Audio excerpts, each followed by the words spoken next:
Mother India ಜೊತೆ ನಟ ದರ್ಶನ್ ಮುನಿಸಿನ ವಿಚಾರಕ್ಕೆ ಸಂಬಂಧಪಟ್ಟ ಹಾಗೆ ಪಬ್ಲಿಕ್ ಟಿವಿಯ ಜೊತೆಗೆ ಎಕ್ಸ್ಕ್ಲೂಸಿವ್ ಆಗಿ ಮಾತನಾಡಿದ್ದಾರೆ ಮಾಜಿ ಸಂಸದೆ ಸುಮಲತಾ.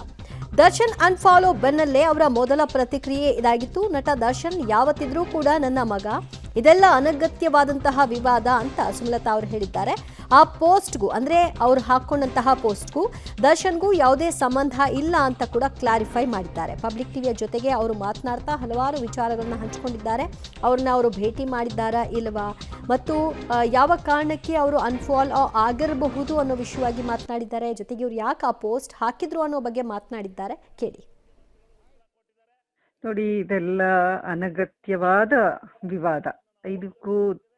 ಅದಕ್ಕೂ ಸಂಬಂಧನೇ ಇಲ್ಲ. ನಾನು ತುಂಬಾನೇ ಜನರಲ್ ಪೋಸ್ಟ್ ಹಾಕ್ತೀನಿ. ನನ್ಗೆಲ್ಲಾದ್ರೂ ಒಂದು ಪೋಸ್ಟ್ ಕಂಡಾಗ ಅದನ್ನ ನಾನು ರೀಪೋಸ್ಟ್ ಮಾಡ್ತೀನಿ. ಅದು ನಾನು ಬರ್ದಿರೋ ಅಂತ ಸಾಲುಗಳಲ್ಲ ಅವು. ಯಾರನ್ನೋ ಟಾರ್ಗೆಟ್ ಮಾಡಿ, ಯಾರನ್ನೋ ಉದ್ದೇಶಿಸಿ ಅಂಡ್ ಯಾರನ್ನೋ ಬಿಟ್ಬಿಡಿ ದರ್ಶನ್ ನಾನು ನೆಗೆಟಿವ್ ಮಾತಾಡ್ತೀನ?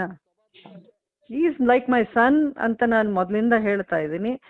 ಅದು ಆವತ್ತಿಗೂ ಅಷ್ಟೇ, ಇವತ್ತಿಗೂ ಅಷ್ಟೇ, ನಾಳೆಗೂ ಅಷ್ಟೇ. ಅದರಲ್ಲಿ ಯಾವುದೇ ವ್ಯತ್ಯಾಸ ಇಲ್ಲ. ಆ ಪೋಸ್ಟ್ಗೂ ದರ್ಶನ್ಗೂ ಸಂಬಂಧ ಇಲ್ಲ. ನೋಡಿ, ಕೆಲವು ಪರ್ಸನಲ್ ವಿಚಾರಗಳನ್ನ ನಾನು ಮಾತಾಡಕ್ ಇಷ್ಟಪಡಲ್ಲ. I wish him all the best. ನಾನು ತುಂಬಾ ಖುಷಿ ಆಗ್ತಾ ಇದೆ. ಅವ್ರು ತಿರ್ಗಾ ಮತ್ತೆ ಒಂದು ರೀತಿ ಎಲ್ಲವನ್ನು ಸರಿಪಡಿಸ್ಕೊಂಡು ಶೂಟಿಂಗು ಸ್ಟಾರ್ಟ್ ಮಾಡಿದ್ದಾರೆ. ಅದು ಇಂಡಸ್ಟ್ರಿಗೂ ಒಳ್ಳೇದೇನೆ, ಅಭಿಮಾನಿಗಳಿಗೂ ಒಂದು ಸಂತೋಷದ ವಿಷಯ. ಎಲ್ಲರೂ ಅದನ್ನ ಕಾಯ್ತಾ ಇರೋಂಥ ವಿಷಯನೇ. ಅದು ಒಳ್ಳೆ ಸುದ್ದಿ. ಅದು ನಾವೆಲ್ಲರೂ ಖುಷಿ ಪಡ್ತಾ ಇದ್ದೀವಿ. ನನ್ನ ವಿಚಾರ ಏನು, ನಾನೇನು ಅನ್ನೋದು ದರ್ಶನ್ಗೂ ಗೊತ್ತು, ದರ್ಶನ್ ಏನು ಅನ್ನೋದು ನನಗೂ ಗೊತ್ತು. ನೋಡಿ, ಇದೆಲ್ಲ ಅನಗತ್ಯವಾದ ವಿವಾದ. ಅದಕ್ಕೂ ಸಂಬಂಧನೇ ಇಲ್ಲ. ನಾನು ತುಂಬಾನೇ ಜನರಲ್ ಪೋಸ್ಟ್ ಹಾಕ್ತೀನಿ. ನನ್ಗೆಲ್ಲಾದ್ರೂ ಒಂದು ಪೋಸ್ಟ್ ಕಂಡಾಗ